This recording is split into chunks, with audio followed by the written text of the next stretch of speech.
আইএমএফের সঙ্গে নতুন ঋণ কর্মসূচিতে যুক্ত হচ্ছে বাংলাদেশ। এখন ঠিক করা হচ্ছে সেই ঋণের নীতিমালা। ঢাকায় সফররত আইএমএফ মিশনের সঙ্গে বৈঠকের পর এমন মন্তব্য করেছেন অর্থমন্ত্রী আমির খসরু মাহমুদ চৌধুরী।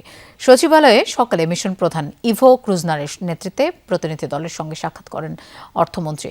বলেন, নতুন ঋণ নেবার ক্ষেত্রে ক্রমান্বয়ে কিছু পরিবর্তনের তাগিদ দিয়েছে আইএমএফ।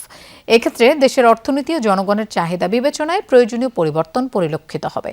অর্থমন্ত্রী জানান, একটি রাজনৈতিক সরকারের যে দায়িত্ব সেটিকে সম্মান করে আইএমএফ।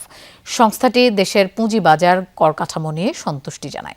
তবে এসব সূচকে আরও উন্নতি করার তাগিদ দিয়েছে আইএমএফ। অক্টোবরে থাইল্যান্ডের ব্যাংককে আইএমএফ বিশ্বব্যাংকের বার্ষিক বৈঠকে সংস্থার শীর্ষ নেতৃবৃন্দের সঙ্গে বৈঠক করবেন অর্থমন্ত্রী। ক্রমান্বয়ে যে পরিবর্তন তারা যেগুলো বলছে এগুলো ক্রমান্বয়ে করা হবে। বাংলাদেশের অর্থনীতির প্রেক্ষাপটে, বাংলাদেশের জনগণের প্রেক্ষাপটে, দেশের প্রেক্ষাপটে কোনটা কখন করব এটা আমরা একটা সিকোয়েন্সিং ওইভাবে যাবে। এই পর্যন্ত যে অগ্রগতি হচ্ছে বাংলাদেশের অর্থনীতি, তারা এটাতে সন্তুষ্ট। তারা পলিটিক্যাল গভর্নমেন্টের যে রেসপন্সিবিলিটি এটাকে তারা রেসপেক্ট করে।